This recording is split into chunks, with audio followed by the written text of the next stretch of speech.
الحمد لله وكفى والصلاة والسلام على سيد الرسل وخاتم الأنبياء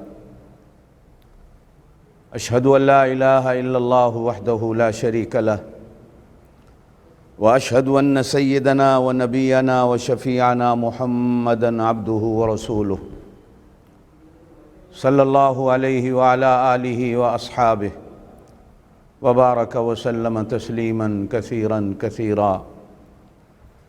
أما بعد، أعوذ بالله من الشيطان الرجيم. بسم الله الرحمن الرحيم. عن سلمان الفارسي رضي الله تعالى عنه قال: خطبنا رسول الله صلى الله عليه وسلم في آخر يوم من شعبان فقال: أيها الناس، قد أظلكم شهر عظيم وشهر مبارك وشهر فيه ليلة خير من ألف شهر، جعل الله صيامه فريضة وقيام ليله تطوعا. صدق رسول الله صلى الله عليه وسلم. اللهم صل على محمد وعلى آل محمد كما صليت على إبراهيم وعلى آل إبراهيم إنك حميد مجيد. اللهم بارك على محمد وعلى آل محمد كما باركت على إبراهيم وعلى آل إبراهيم إنك حميد مجيد. ابتدا اس رب کے نام سے جو سب سے پہلا آج کی بات اپنی اس دعا سے شروع کرتا ہوں. تمام سامعین، تمام ناظرین، اللہ آپ کو اس مہینے کی رحمتوں سے مالا مال کرے. اللہ پاک ہم سب کو بغیر حساب و کتاب کے جنت الفردوس نصیب فرمائے. اللہ پاک ہم سب کو قبر کے عذاب سے اور جہنم کے عذاب سے محفوظ رکھے. آدھا رمضان المبارک گزر گیا، باقی آدھا رہ گیا. جو آدھا گزرا اس کا بھی پتہ نہیں چلا، اور جو باقی آدھا آئے گا انشاءاللہ پتہ اس کا بھی نہیں چلنا. اس لیے کہ ہم سارے اللہ کی رضا، اللہ کی محبت کے گھوڑے پہ سوار ہیں اور اپنی منزل کی طرف رواں دواں ہیں. مسافر اپنی منزل پہ پہنچ کر اپنی تھکاوٹ کو دور کرتا ہے. وہ راستے میں سو جائے تو منزل تک نہیں پہنچتا. منزل پہ پہنچنے کے بعد اپنی تھکاوٹ کو اتارتا ہے. اور ہمارے لیے تو اس کاتب تقدیر نے عجیب طریقہ بنایا ہے کہ منزل پہ پہنچنے وقت بجائے اس کے کہ آرام کریں، ان لمحات کو خوشیوں کے لمحات بنا دیا. جس دن ہم منزل پہ پہنچتے ہیں دوسرا دن عید کا دن بنا دیا، خوشیوں کا دن بنا دیا. تو خوشی کے دن کی خاطر آدمی اپنے آرام کو اور تھکاوٹ کو بھی بھول جاتا ہے. پھر ایک اور منزل شروع ہو جاتی ہے. اس لیے کہ مومن ہر وقت اس کے پانے کے سفر میں ہیں، اپنے محبوب کی تلاش کے سفر میں ہیں، اپنے محبوب کو پانے میں رات دن لگا ہوا ہے. کب اسے پالے؟ بہرحال اللہ پاک آپ سب حضرات کو اس راہ کا راہی بنائیں. آپ اور میں سارے اس منزل پہ چلتے رہیں، راستے میں کبھی بیٹھنا نہ آئے. اس لیے کہ جو چلتا رہتا ہے منزل کو وہی پاتا ہے. جو بیٹھ جاتا ہے تھک ہار کر وہ اپنی منزل کو کھو دیتا ہے. آئیے اپنی بات کی طرف آتے ہیں. اب اگلے جو 15 دن ہیں موضوعات بہت ہیں، اور ابھی تک تو ہم اپنے یاروں کی یاری میں ہی لگے ہوئے ہیں.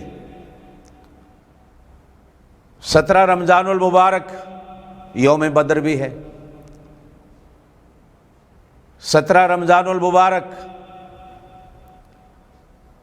ام المومنین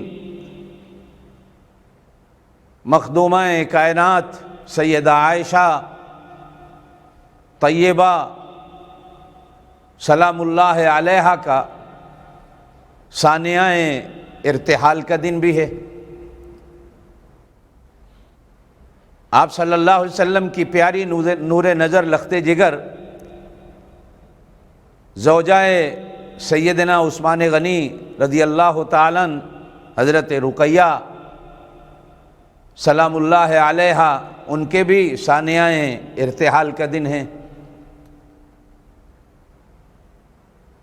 اور حضرت علی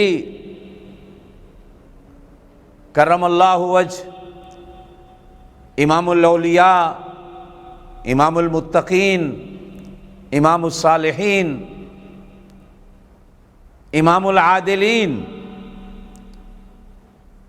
بعض روایات میں ملتا ہے تاریخ 17 کو زخمی ہوئے، 21 کو ثانیہ ارتحال آپ رضی اللہ تعالیٰ عنہ کرم اللہ وجہہ کا ہوتا ہے۔ پھر وہ عظیم فتح جسے فتح مکہ کے نام سے یاد کیا جاتا ہے، وہ بھی انہی آخری دنوں میں ہے۔ پھر وہ عظیم رات جس کو لیلۃ القدر کہا جاتا ہے، پھر اس ماہ مبارک کی ایک عظیم عبادت جسے اعتکاف کا نام دیا جاتا ہے، اور پھر لیلۃ الجائزہ جو رمضان المبارک کی آخری رات ہے۔ مزدور کو ہمیشہ مزدوری آخر میں ملتی ہے، تو آخری رات اللہ سے مزدوری لینے کی ہے۔ تو یہ ایک مستقل موضوعات ہیں۔ انشاءاللہ میں چاہوں گا اور کوشش بھی کروں گا، اللہ سے توفیق بھی مانگ رہا ہوں، اللہ ایمان کی سلامتی بھی دے، صحت و تندرستی کی سلامتی بھی دے، آپ حضرات کی دعائیں بھی ملتی رہیں، تو انشاءاللہ ان موضوعات پر بھی بات کریں گے، اور درمیان میں کہیں نہ کہیں اپنی یہ بات بھی جو چل رہی ہے انشاءاللہ یہ بھی چلتی رہے گی۔ بس آپ حضرات کی دعائیں اور توجہات کی ضرورت ہے۔ دعا کرتے رہیں کہ اللہ حق کہنے کی، سچ کہنے کی اور اپنی رضا کے لیے کہنے کی۔ دیکھیں دنیا میں سچ کہنا بڑا مشکل ہوتا ہے، اور اگر کوئی سچ کہہ بھی دے تو سچ کو سننا بڑا مشکل ہوتا ہے۔ سچ کہہ بھی دے، سچ بندہ سن بھی لے تو سچ پہ چلنا اور مشکل ہو جاتا ہے، اور سچ کوئی کہہ بھی لے، سچ کو کوئی سن بھی لے، سچ پہ چلنا بھی آسان ہو جائے تو سچ والوں کے ساتھ چلنا اس سے اور مشکل ہو جاتا ہے۔ یہ چاروں دعائیں ہیں۔ اللہ اپنی رضا کے لیے سچ کہنے کی توفیق دے، اللہ سچ پہ چلنے کی توفیق دے، سچ کو سننے کی توفیق دے، اور سچ والوں کے ساتھ اللہ پاک چلنے کی بھی توفیق دے۔ حضرت سلمان فارسی رضی اللہ تعالیٰ عنہ فرماتے ہیں آپ صلی اللہ علیہ وسلم نے شعبان کے آخری دنوں میں ہمیں واعظ فرمایا، اور یا ایھا الناس کے جملے سے ابتدا فرمائی، یہ آپ سن چکے ہیں۔ قد اظلکم شہر عظیم، ایک عظمتوں والا مہینہ تمہارے سروں پہ سایہ کرنے والا، یہ آپ سن چکے ہیں۔ وشہر مبارک، برکتوں والا مہینہ تمہارے سروں پہ سایہ کرنے والا ہے، یہ بھی آپ سن چکے ہیں۔ وشہر فیہ لیلۃ خیر من الف شہر، یہ بھی آپ سن چکے ہیں۔ جہاں تک میری بھی ساتھ تھی، باتیں اور بھی بہت تھیں لیکن وقت کی نزاکت بھی سامنے ہے۔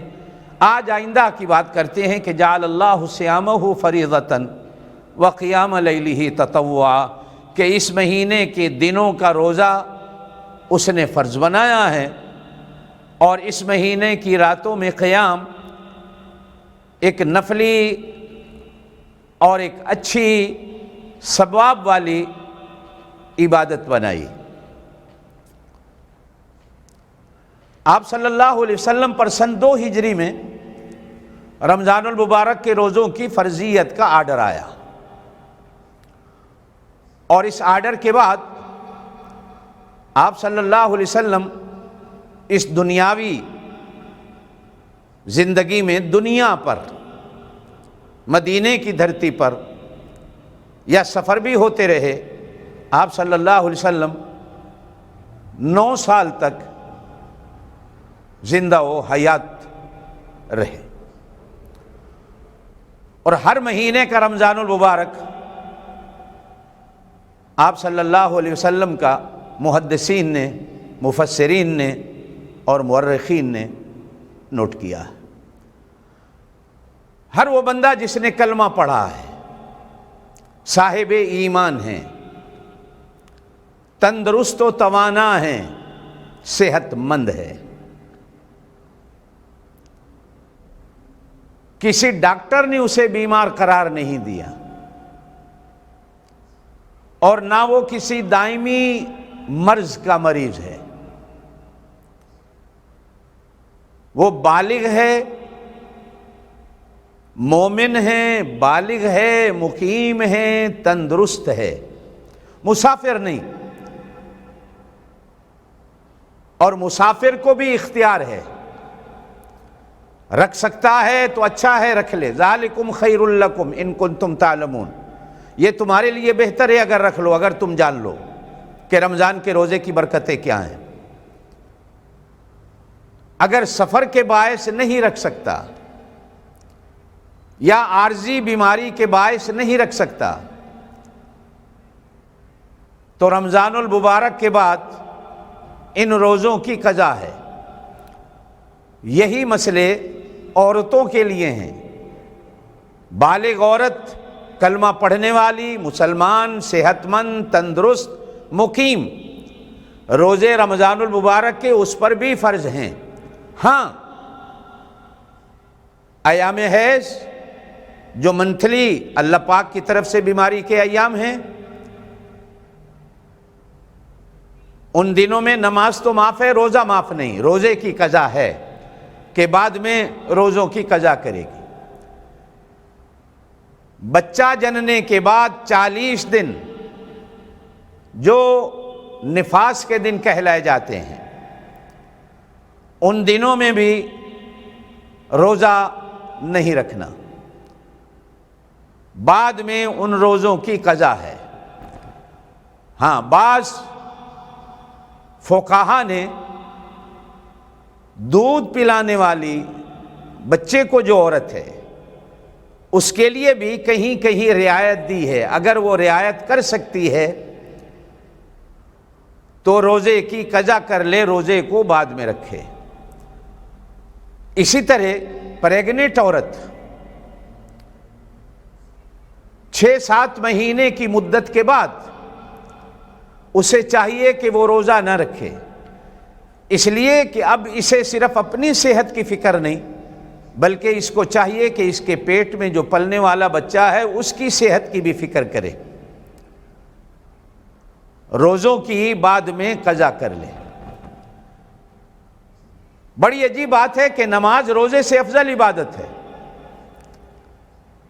لیکن کبھی کبھی روزہ شان میں بڑھ جاتا ہے، کبھی کبھی حج بھی اپنے مقام میں ساری باتوں سے آگے نکل جاتا ہے، کبھی کبھی جہاد بھی ساری باتوں سے آگے نکل جاتا ہے۔ یہ وقت وقت کی فضا ہے اور وقت وقت کی ضرورت اور وقت وقت کی بات ہے۔ نماز اسے معاف کر دی گئی، لیکن روزہ ان دنوں میں تو معاف ہے، لیکن بعد میں روزے کی قضا ہے، نماز کی قضا نہیں۔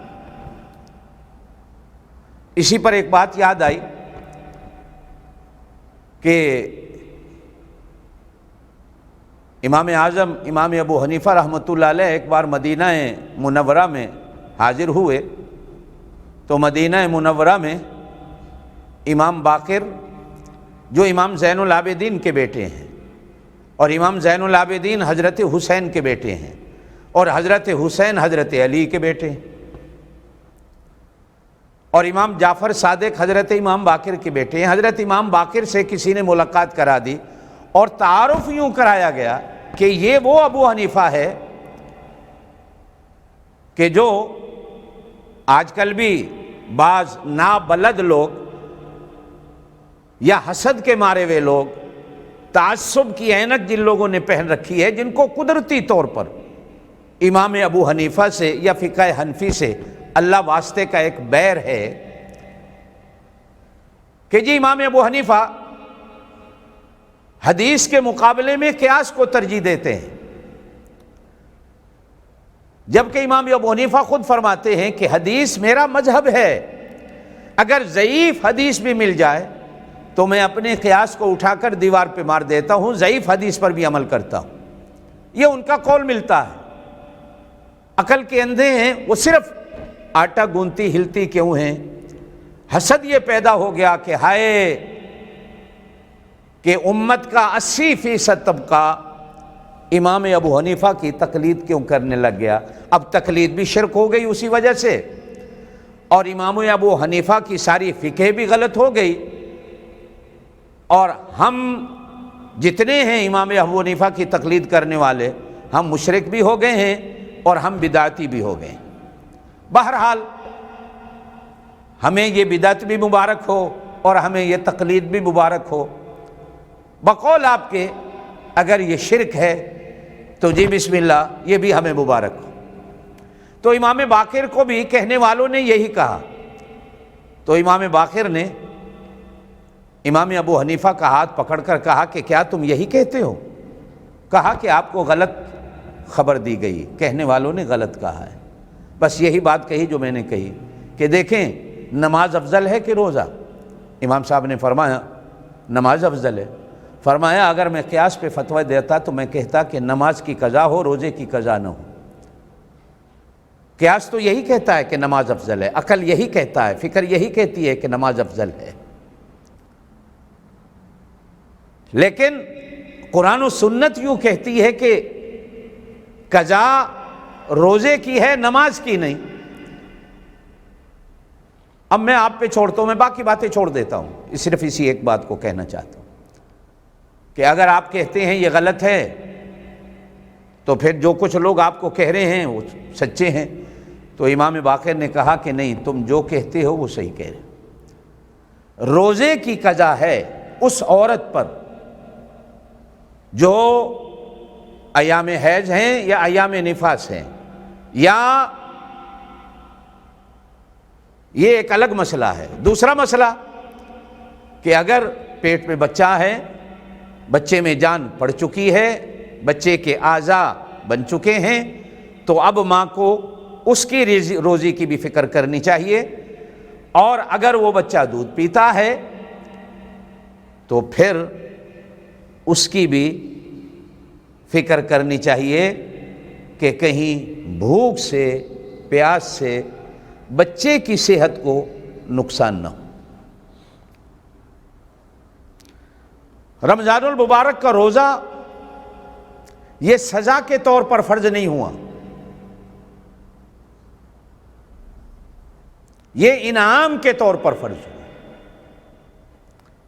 اور جہاں فرضیت کا اعلان ہوا وہاں دو چیزیں انعام کی ہیں۔ پہلی چیز یا ایھا الذین آمنوا، اے ایمان والو۔ اللہ پاک غیر سے بات ہی نہیں کر رہا، ایمان والے سے بات کر رہا۔ اور ایمان والا کون ہوتا ہے؟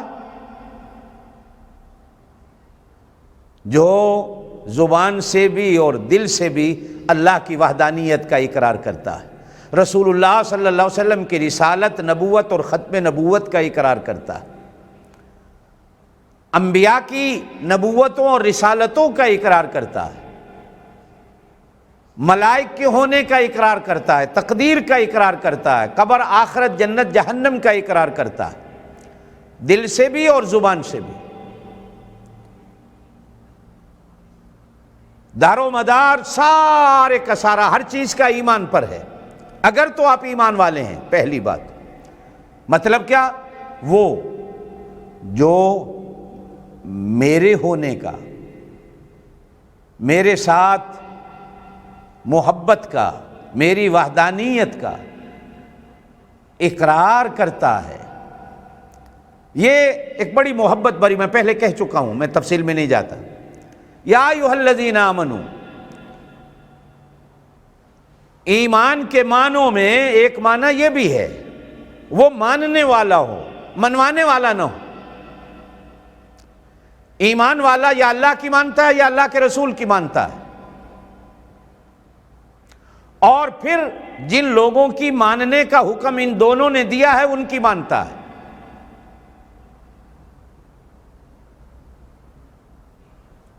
اب یہ بھی تو اس نے کہا ہے نا کہ اگر تمہیں پتہ نہ ہو تو کسی سے پوچھ لو، یہ بھی تو اسی کا حکم ہے۔ وَيَتَّبِعْ غَيْرَ سَبِيلِ الْمُؤْمِنِينَ، یہ بھی اسی کا حکم ہے۔ بڑوں کی ماننا، ماں باپ کی ماننا، یہ بھی اسی کا حکم ہے۔ جو ماننے والا ہے، میری بہنوں میرے بھائیوں، میرے ان الفاظ کو ذرا ذہن میں رکھیے گا، جو اللہ کو ماننے والا ہے، جو اللہ کے رسول کو ماننے والا ہے، اور اسے پتہ بھی چل جائے کہ رمضان المبارک آ گیا ہے۔ ایک بندہ ایسی جگہ رہتا ہے جہاں خبر ہی نہیں ہوئی، پتہ ہی کوئی نہیں، نہ ریڈیو ہے، نہ ٹی وی ہے، نہ موبائل ہے، نہ اخبارات ہے، نہ آس پڑوس میں بتانے والا ہے رمضان المبارک آ گیا۔ یہ ایک تو الگ چیز ہے، یہ تو ایک الگ عذر ہے۔ مجھے خبر مل گئی، اچھا مزے کی بات اور ہے، آپ صلی اللہ علیہ وسلم نے ارشاد فرمایا رمضان المبارک کی ابتدا بھی چاند کے دیکھنے سے کرنی ہے، اور رمضان المبارک کی انتہا بھی چاند کے دیکھنے پہ کرتی ہے۔ چاند کے دیکھنے سے کرنی ہے اور چاند کے دیکھنے سے ختم کرنی ہے۔ یہ ایک ایسی وضاحت ہے یا ایھا الذین آمنوا میں کہ ہماری ایک عادت بن چکی ہے کہ ہم جب اللہ کا ذکر کرتے ہیں تو آسمان کی طرف دیکھتے ہیں، کہ جیسے ہم نے بچوں کو سکھایا، یہ بچوں کا سبق ہے، اللہ آسمانوں پہ، اللہ اوپر ہے۔ صرف ایک، میں تو انہیں جبال العلم کہتا ہوں، امام ابن تیمیہ رحمۃ اللہ علیہ کو، کہ جن کے آنے سے یہ بحث چھڑی کہ اللہ کہاں ہے،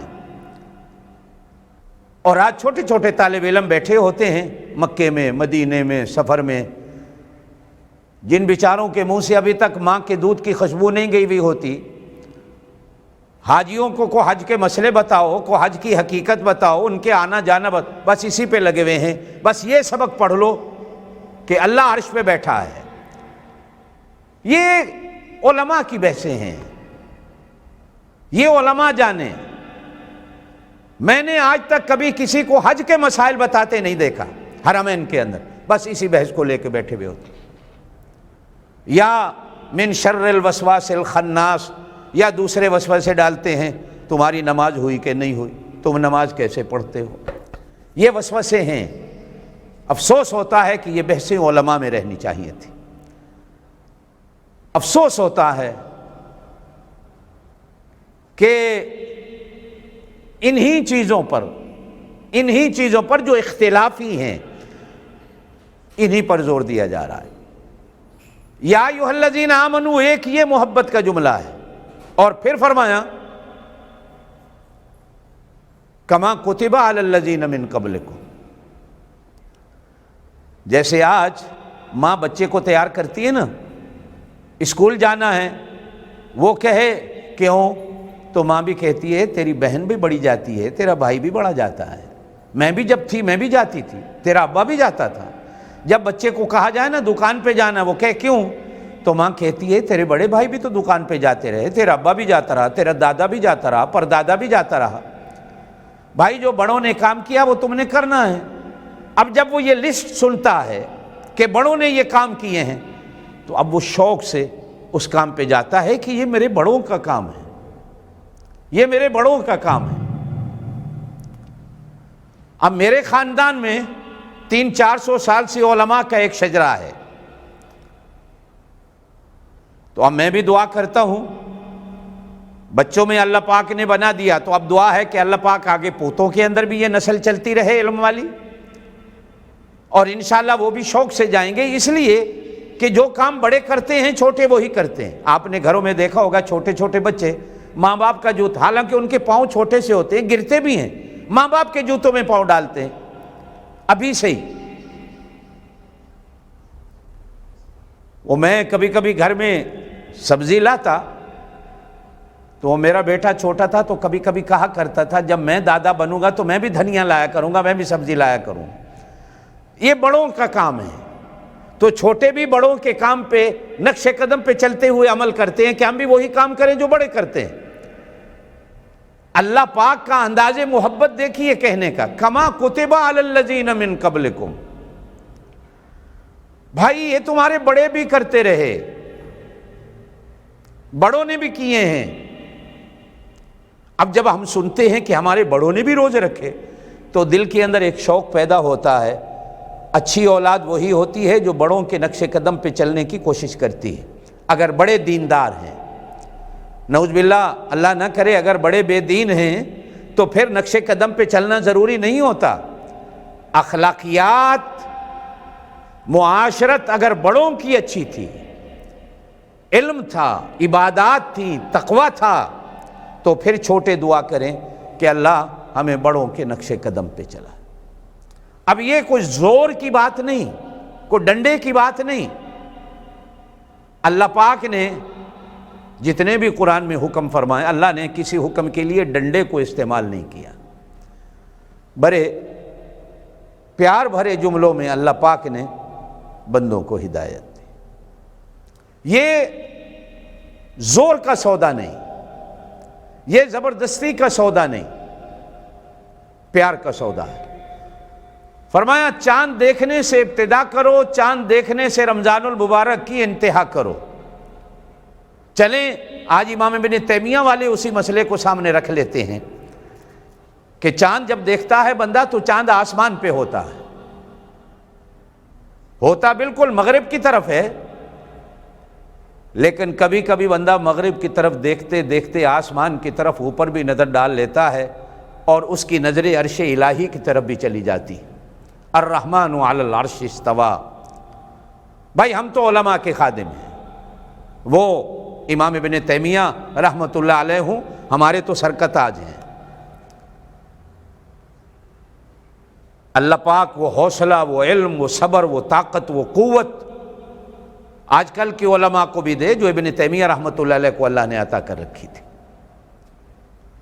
تو بندے کی نظر ادھر بھی اٹھ جاتی، اور آپ صلی اللہ علیہ وسلم نے ارشاد فرمایا دعا مانگ لیا کرو، اللہم اہلہ علینا بالیمن والایمان والسلامۃ والاسلام، ربی وربک اللہ، یہ الفاظ بھی ہیں، اللہم اہلہ علینا بالیمن والایمان والسلامۃ والاسلام والتوفیق لما تحب وترضی، ربی وربک اللہ۔ یہ دونوں قسم کے الفاظ آ جاتے کہ اللہ اس چاند کو ہمارے لیے امن والا، سلام والا، سلامتی والا بنا۔ اور پھر کہا جاتا ہے چاند تو جو نکلا ہے نا، تو کو میرا رب ہے، تو کو میرا خدا ہے؟ نہیں، تیرا رب بھی اللہ ہے، میرا رب بھی اللہ ہے، تجھے اللہ نے میرے لیے بنایا ہے، اور مجھے حکم ہے کہ تجھے دیکھ کر یسألونک عن اللہ اللہ، میرا محبوب تجھ سے لوگ چاند کے بارے میں پوچھتے ہیں، قل کہہ دے ہی مواقیت للناس والحج، پیچھے روزوں کا بیان ہے، آگے حج کا بیان ہے، یہ درمیان میں بات ہے کہ یہ رمضان المبارک کا بھی ٹائم ٹیبل ہے اور یہ چاند کا بھی ٹائم ٹیبل ہے۔ اچھا، اس میں دونوں ٹائم ٹیبل، سورج کا بھی استعمال ہوتا ہے، چاند کا بھی استعمال ہوتا ہے۔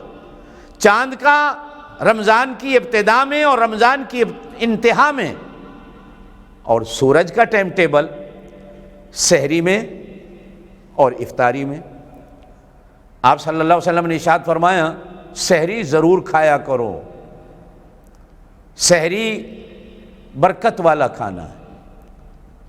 اور ایک حدیث کے اندر فرمایا سحری یہودیوں اور عیسائیوں سے تمہیں ممتاز کرتی ہے کہ ان کے روزوں میں سحری نہیں تھی، تمہارے روزوں میں سحری ہے۔ ہر وہ کام کرو جو وہ نہیں کرتے، جو میں کہتا ہوں اور میرا اللہ کہتا ہے وہ کرنا۔ اسی وجہ سے آپ صلی اللہ علیہ وسلم نے 10 محرم کا روزہ بھی رکھا، فرمایا یہودی رکھتے ہیں، ہم کیوں نہ رکھیں، ہم 9-10 کا رکھتے ہیں یا 10-11 کا رکھتے ہیں۔ حضرت موسیٰ کا ان سے زیادہ میرے ساتھ تعلق تھا، وہ بھی اللہ کا نبی تھا، میں بھی اللہ کا نبی ہوں۔ تو رمضان المبارک کی ابتدا چاند کے دیکھنے سے کرنی ہے، اور چاند کے دیکھنے پر انتہا کرنی ہے، اور ٹائم ٹیبل بھی۔ اور پھر ایک اور حدیث عجیب ہے، آپ صلی اللہ علیہ وسلم نے ارشاد فرمایا سحری دیر سے کھایا کرو، افطاری جلدی کیا کرو۔ افطاری میں دیر کرنا یہ بھی یہودیوں کی علامت ہے، یہ بھی یہودیوں کی علامت ہے۔ اب اتنا بھی نہیں کہ سورج غروب ہی نہیں ہوا بندہ روزہ افطار کرنا شروع کر دے۔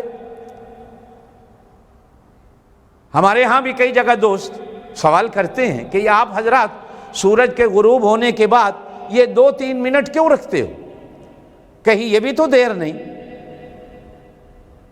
دیر وہ ہوتی ہے جو 10-15 منٹ سے زیادہ ہو۔ یہ احتیاط ہے، احتیاط۔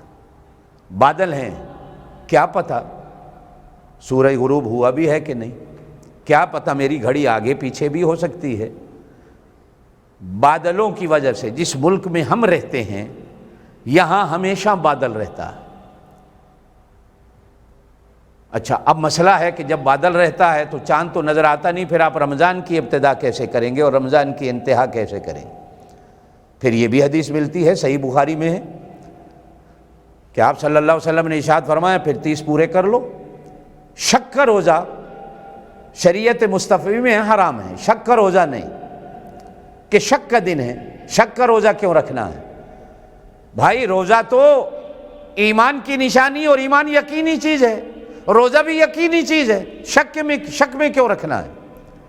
اب ہم آ کے یہاں مجبور ہوتے ہیں کہ اب مقامی تقاضے کہ بھائی یا تو ایک بالکل سائنسی نظام کے پیچھے چل پڑیں، موسمیات والے کیا کہتے ہیں، ان کے اندازے بھی کبھی غلط اور کبھی صحیح بھی ہو جاتے ہیں، تکے لگتے ہیں۔ کئی بار ایسا ہوتا ہے کہتے ہیں بارش ہوگی، ہوتی نہیں، اور کئی دفعہ کہتے ہیں ہوگی نہیں ہوتی، اور کبھی کہتے ہیں نہیں ہوگی تو ہو جاتی۔ پھر اندازاً مجبور ہو کر یہ سوچا گیا کہ ہم اپنے کسی قریبی مسلمان ملک کے ساتھ رابطہ رکھیں اور اس کو فالو کریں، یہ بھی ایک طریقہ ہے۔ اور یہ ایک آخری پوائنٹ تھا، آج کل ہانگ کانگ کے مسلمانوں کا نظام وہ ملیشیا کے ساتھ چلتا ہے۔ ملیشیا ایک اسلامی کنٹری ہے۔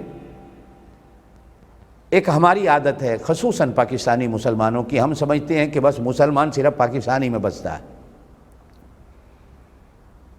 اور ماشاءاللہ جتنا پاکستان کا مسلمان یہ دوسرے کام کرتا ہے نا ملاوٹ والے، شاید دنیا کا کسی اور ملک کا مسلمان اتنا نہ کرتا ہو۔ یہ بھی چیزیں ہیں، لیکن بات یہ ہے کہ ہمارے ہاں کے علماء بھاری ہیں۔ اللہ پاک ہمارے پاکستان کے علماء کو سلامت رکھے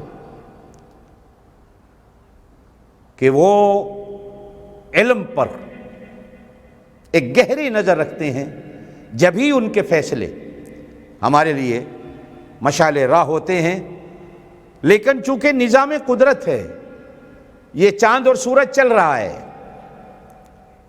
کہیں پہلے آ جاتا ہے کہیں بعد میں آ جاتا ہے، تو بہرحال وہ ایک نظام ہے کہ جو ہانگ کانگ کے مسلمانوں نے طے کیا۔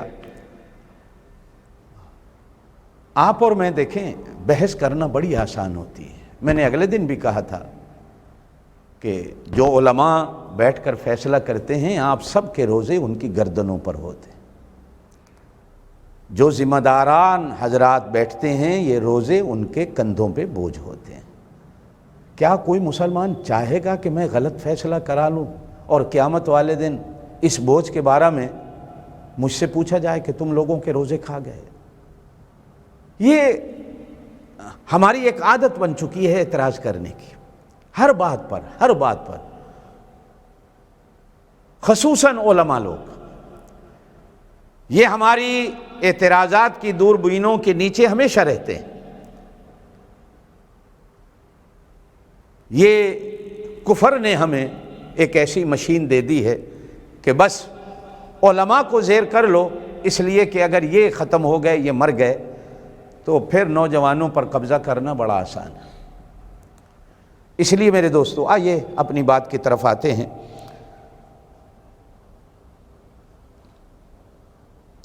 روزے کی نیت بھی ضروری ہے۔ میرے دین میں تو کوئی عمل ایسا نہیں جو بغیر نیت کے ہو۔ اور ایک مسئلہ سن لو، رمضان المبارک کے فرض روزوں کی طلوع فجر سے پہلے نیت کرنا فرض ہے اور واجب ہے۔ نفلی روزے کی نیت آپ سارا دن کر لیں، کوئی بات نہیں۔ آپ صلی اللہ علیہ وسلم سے حدیث کی کتابوں میں روزے کی نیت کے کوئی الفاظ منقول نہیں۔ یہ جو ہم نیت کرتے ہیں نا، وَبِصَوْمِ غَدٍ نَوَيْتُ مِنْ شَهْرِ رمضان، کیلنڈروں پر، رمضان المبارک کے ٹائم ٹیبلوں پر، ڈائریوں میں، کتابوں میں بعض لوگ لکھ دیتے ہیں، یہ حضور صلی اللہ علیہ وسلم سے منقول نہیں۔ جہاں تک میں نے اپنے اساتذہ کرام سے سیکھا ہے، پڑھا ہے، یا اللہ پاک نے تھوڑا بہت مطالعے کی توفیق دی ہے، ہاں یہ بزرگان دین نے یہ ضرور لکھا ہے، صرف اسی لیے کہ لوگ نیت سے محروم نہ رہ جائیں۔ یہ بزرگان دین کی نیت بھی اچھی ہے۔ اب کوئی یوں نہ کہے کہ یہ بھی بدعت ہو گئی، بزرگان دین کی نیت خیر کی تھی۔ لیکن یہ جو نیت کے الفاظ ہیں، ان میں جملہ بڑا ایک عجیب ہے، وَبِصَوْمِ غَدٍ نَوَيْتُ، تو میں کل کے روزے کی نیت کرتا ہوں۔ اب آپ سحری کے ٹائم نیت کر رہے ہیں روٹی کھا کے، اب نیت کرتے ہیں میں کل کے روزے کی نیت کرتا ہوں، حالانکہ یہاں تو ہونا چاہیے تھا میں آج کے روزے کی نیت کرتا ہوں۔ لیکن نیت میں جو غدن جو ہوتا ہے، یہ کل کو کہا جاتا ہے، آج کو نہیں۔ آج تو الیوم ہوتا ہے عربی زبان میں۔ اب ان الفاظوں سے بھی پتہ چلتا ہے کہ روزے کی نیت رات کو ہوتی ہے۔ دیکھیں، مسلمان کا جو دن ہے نا، وہ مغرب سے شروع ہو جاتا ہے، اس لیے کہ مسلمان کے لیے چاند کا ٹائم ٹیبل ہے۔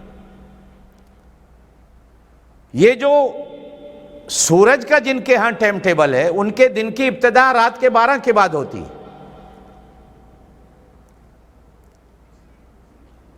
اور ہندو کے ہاں صبح سورج کے نکلنے کے بعد ہوتی ہے۔ جب وہ سورج دیوتا کو پرنام کرتا ہے اور پانی کا ایک کٹورا اور پیالہ لے کر سورج دیوتا کی گرمی کو ٹھنڈا کرنے کے لیے، ان کا ایک وہم ہے، وہ پانی ایسے ڈال رہے ہوتے ہیں اور وہ پانی یا تو زمین پہ گرتا ہے یا وجود پہ گرتا ہے یا دریائے گنگا جمنئی میں گر رہا ہوتا ہے کہ میں سورج دیوتا کی گرمی کو ٹھنڈا کر رہا ہوں۔ اب بھلا آپ کی اور میرے پانی سے سورج دیوتا، جو بقول ان کے، ہم تو بحمداللہ سورج کو اللہ کی ایک مخلوق مانتے ہیں، شرک مانتے ہیں۔ ابراہیم علیہ السلام کا ایک پورا واقعہ قرآن بیان کرتا ہے، ان کی ابتدا سورج کے نکلنے سے ہوتی ہے، اور ان میں بھی ایک کرشنا والے ہیں ہندوؤں میں، ان کی ابتدا بھی طلوع فجر سے ہو جاتی ہے، وہ صبح صبح نکل پڑتے ہیں۔ مسلمان کی ابتدا سورج کے غروب ہونے سے ہوتی ہے۔ ہم سورج کے غروب ہونے کے بعد نماز مغرب پڑھ کے سورج کو دیکھتے ہیں۔ یہ 1400 سال سے امت کا معمول یہی ہے۔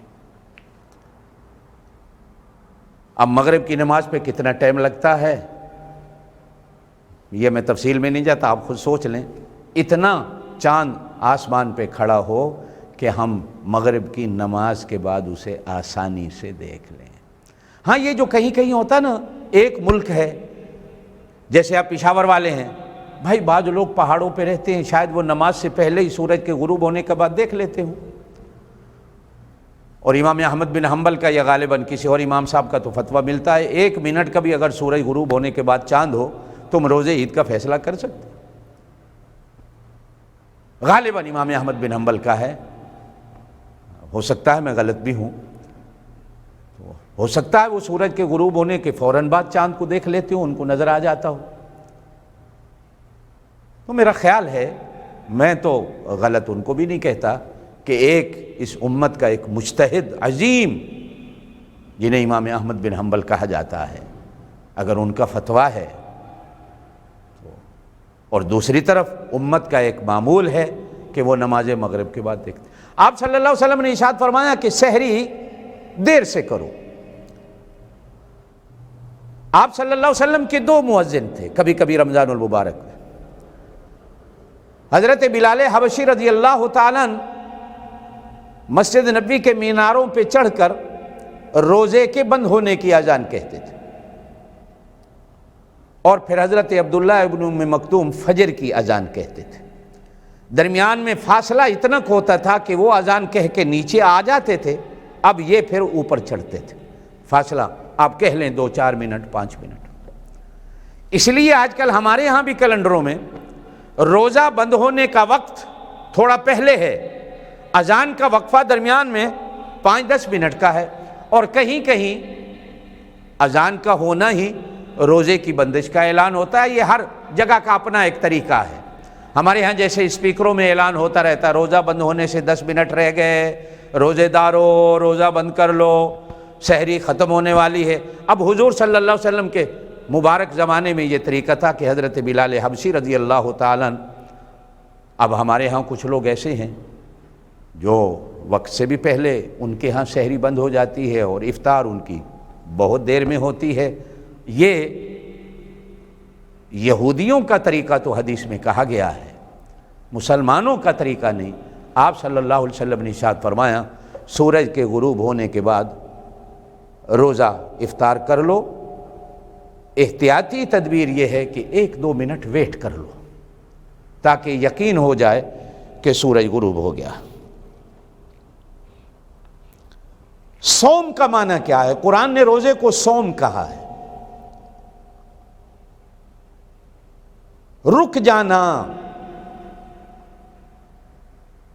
کھانے پینے سے، اپنی حلال کی بیوی سے ہم بستری کرنے سے، اور ہر ان کاموں سے رک جانا جن سے بچنے کا حکم اللہ اور اس کے رسول نے دیا. غالباً ابو داؤد شریف میں حدیث آتی ہے، آپ صلی اللہ علیہ وسلم نے ارشاد فرمایا بعض لوگوں کو بھوکا رہنے کے سوا کچھ نہیں ملتا، کوئی روزے کا اجر نہیں ملتا. وہ کون ہیں؟ روزے میں جھوٹ بھی بولتے ہیں، روزے میں دغا بازی بھی کرتے ہیں، روزے میں چغلی بھی کرتے ہیں، روزے میں غیبت بھی کرتے ہیں، روزے میں بہتان بھی دوسروں پر لگاتے ہیں، روزے کی حالت میں گالم گلوچ بھی ہوتی ہے، روزے کی حالت میں دوسرے کی عزت سے بھی کھیلتے ہیں، روزے کی حالت میں دوسروں کا غلط مذاق بھی اڑاتے ہیں، روزوں کی حالت میں دوسرے پر جھوٹ بھی بولا جاتا ہے، روزے کی حالت میں گانوں کو بھی سنتے ہیں، روزے کی حالت میں سینما کو بھی دیکھتے ہیں، روزے کی حالت میں پرائی عورتوں پر نظریں بھی ڈالتے ہیں، روزوں کی حالت میں ذخیرہ اندوزی بھی کرتے ہیں، روزے کی حالت میں جھوٹی قسمیں بھی کھاتے ہیں، روزے کی حالت میں رشوت بھی لیتے ہیں. اگر یہ روزے کی حالت میں یہ کام بھی ہو رہے ہیں تو ان لوگوں کو بھوکا رہنے کے سوا کچھ نہیں ملتا. روزے کا معنی یہی ہے کہ ہر اس کام کو کرنا جو اللہ کی اطاعت اور اللہ کے رسول صلی اللہ علیہ وسلم کی اطاعت ہے، اور ہر اس کام سے رک جانا جو میرے اللہ کو پسند نہیں اور جو میرے رسول صلی اللہ علیہ وسلم کو پسند نہیں. ایمان کیا ہے؟ اللہ اور اس کے رسول کی ماننا. میں اگر اللہ کی اطاعت نہیں کرتا، اللہ کے رسول کی اطاعت نہیں کرتا، اور اللہ کے رسول تو فرماتے ہیں جو ملاوٹ کرتا ہے وہ میری امت سے نہیں، جو چغلی غیبت کرتا ہے وہ اپنے منہ میں اپنے مردے بھائی کا گوشت کھاتا ہے، جو دوسروں پر ظلم کرتا ہے اس سے بڑا ظالم کون ہے؟ چغلی غیبت کیا ہے؟ جھوٹ کیا ہے؟ بندہ جھوٹ بولتا ہے تو اللہ کے فرشتے جھوٹ کی وجہ سے منہ سے بدبو نکلتی ہے دور بھاگ جاتے ہیں. یہ چیزیں تو ویسے ہی حرام تھی مسلمان پر، اور روزے کی حالت میں تو ڈبل حرام تھی. لیکن اگر روزے کی حالت میں یہی کچھ کر رہا ہوں، بیوی بھی جھوٹ بولتی ہے خاوند سے، خاوند بھی بیوی سے جھوٹ بول رہا ہے. اب یہ جھوٹ کیا ہے؟ لعنت اللہ علی الکاذبین، روزہ بھی رکھا ہے جھوٹ بھی چل رہا ہے، روزہ بھی رکھا ہے چغلی اور غیبت بھی چل رہی، لا یغتب بعضکم بعضا، یہ تو عذاب قبر کی بندے کو مستحق بنا دینے والا گناہ ہے۔ تو آپ صلی اللہ علیہ وسلم نے ارشاد فرمایا ان کو روزہ کا کوئی اجر اور ثواب نہیں ملتا، بھوکے رہنے کے سوا کچھ نہیں ہے، صرف بھوکے رہے۔ اب روزہ کیا ہے؟ رب صائم، روزہ کیا ہے؟ رک جانا ہر اس کام سے جس کام سے اللہ نے، اللہ کے رسول نے روکا ہے، تو روزہ ہے۔ اسی لیے تو کہتے ہیں کہ جو روزہ ہے نا یہ خواہشات کو مارتا ہے، یہ روزے کے مقابلے میں خواہش ہوتی ہے۔ روزہ خواہشات کا قاتل ہے۔ اگر آپ نے اپنی خواہشات کا یہ جو بت ہے نا اندر، اسے مارنا ہے، یہ جو ہم شرک کرتے ہیں اپنے اندر بت بٹھایا ہوا ہے خواہشات کا، خواہشات کے گھوڑے کو لگام ڈالنی ہے۔ تقویٰ جو روزے کا بدلہ ہے نا وہ جب کب آتا ہے؟ کہا جاتا ہے جس نے اپنی خواہشات کو مار لیا اس نے اللہ سے ولایت کو پا لیا۔ حضرت جنید بغدادی فرماتے ہیں میں نے ایک آدمی کو دیکھا ہوا میں اڑ رہا تھا، اور میں نے اس سے پوچھا کہ بھائی یہ کمال، یہ کرتب کہاں سے سیکھا؟ اس نے کہا میں نے اپنی خواہشات کو مارا۔ حضرت خلیفہ غلام محمد دین پوری رحمۃ اللہ کے بارے میں آتا ہے کہ ایک ہندو ان کے پاس آیا، اور وہ ہندو کمال رکھتا تھا یہ کہ اللہ نے اس کو یہ ہنر دے رکھا تھا کہ وہ بندے پہ نظر ڈال کے کہہ دیتا تھا اس کے اندر کیا ہے، اس کے اندر کیا نہیں ہے۔ تو حضرت نے پوچھ لیا کہ یہ کمال کیسے حاصل کیا؟ کہا کہ میں نے اپنی خواہشات کو مارا، میں نے اپنی خواہشات کو دفن کیا۔ اچھا پھر خواہشات بھی دو چیزیں کی ہوتی ہیں، یا تو کبھی کبھی انسان کو لذتوں کی خواہش ہوتی ہے کھانے پینے کی، اور کبھی کبھی شہوت کی خواہشات ہوتی ہیں، اور کبھی کبھی دنیا کے جاہ و منصب کی خواہشات ہوتی۔ یہ روزہ کھانے پینے کی لذتوں کی جو خواہشات ہیں نا ان کو بھی کاٹتا ہے، اور شہوت کی جو خواہشات ہیں ان کو بھی کاٹتا ہے۔ اس لیے آپ صلی اللہ علیہ وسلم نے ارشاد فرمایا نوجوان کو چاہیے شادی کرے، اگر شادی نہیں ہو رہی تو وہ روزہ رکھنا شروع کر دے، اس لیے کہ روزہ خواہشات جو شہوات کی ہیں، روزہ ان پر سہاگا پھیر دیتا، روزہ ان کو ملیا میٹ کر دیتا ہے۔ جس بندے کے اندر یہ شہوت کی خواہشات زیادہ ہوں، روزہ بہترین علاج ہے۔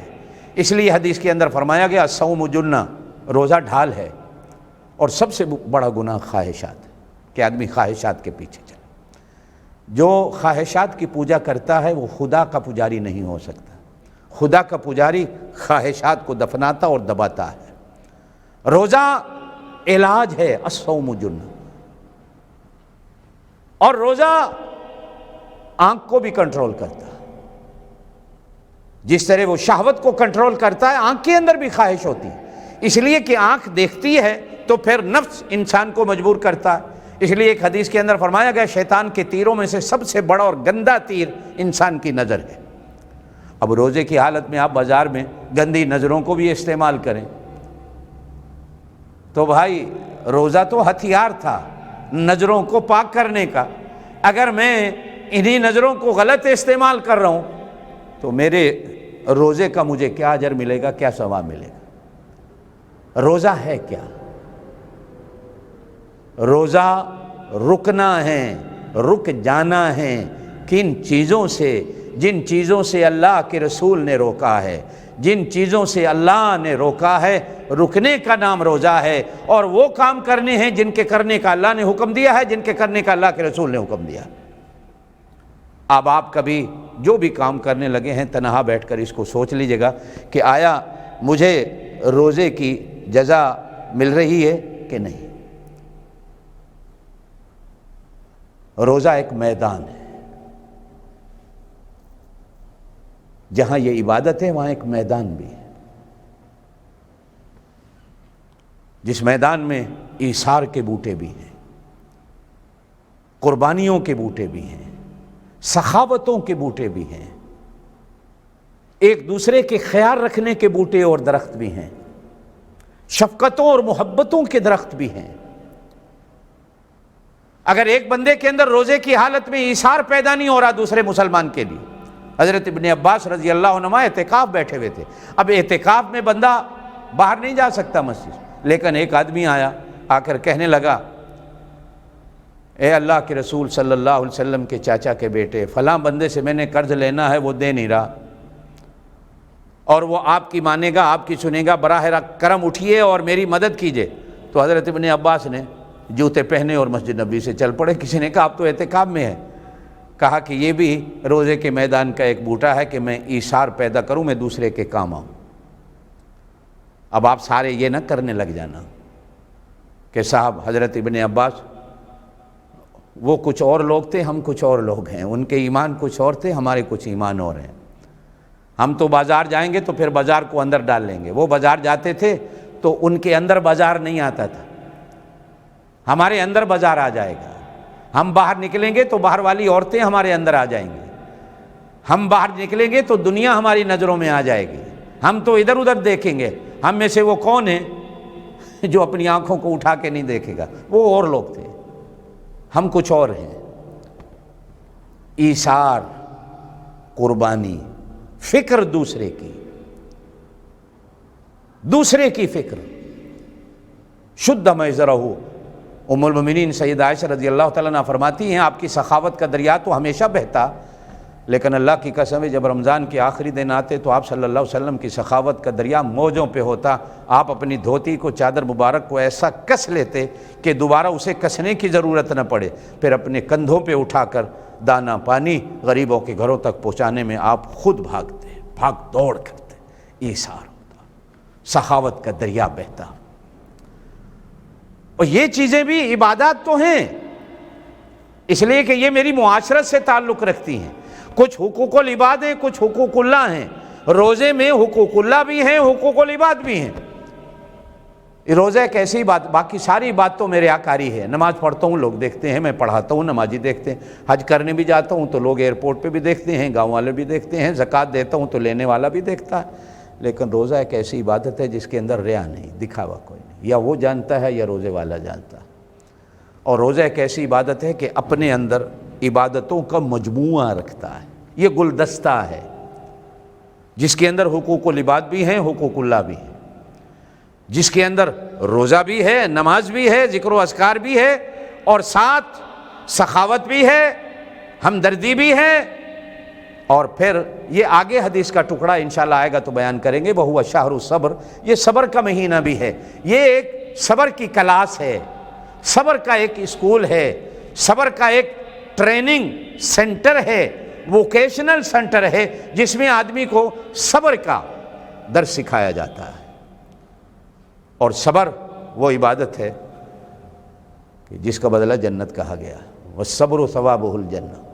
میری بہنوں، میرے بھائیوں، انشاءاللہ زندگی رہی تو کل ام المؤمنین سیدہ عائشہ صلوات اللہ علیہا پر عقیدت اور محبت کے کچھ پھول نچھاور کرنے کی کوشش کریں گے، چونکہ کل ہمارے ہاں 17 رمضان المبارک ہے، ہماری اماں ہیں، اماں کو یاد کرنا اولاد کا حق ہے، اپنی محبت اور عقیدت کے پھول اپنی اماں کے جوتوں میں ڈالنا اولاد کا حق ہے، ماں کی عظمت سے، ماں کی عزت سے واقف ہونا اولاد کا حق ہے۔ قرآن کہتا ہے کہ نبی کی گھر والیاں ایمان والوں کی مائیں ہیں۔ انشاءاللہ زندگی رہی تو کل خاص موضوع ہوگا، میری آپ حضرات سے درخواست ہے توجہ سے، وقت سے بیٹھیے گا تاکہ مجھے بھی کہنے میں ایک ثواب کا پورا ایک پہاڑ مل جائے، اور آپ سننے والوں کو بھی اللہ پاک ثواب کی دولت سے مالا مال کر دے۔ سبحان ربک رب العزت عما یصفون۔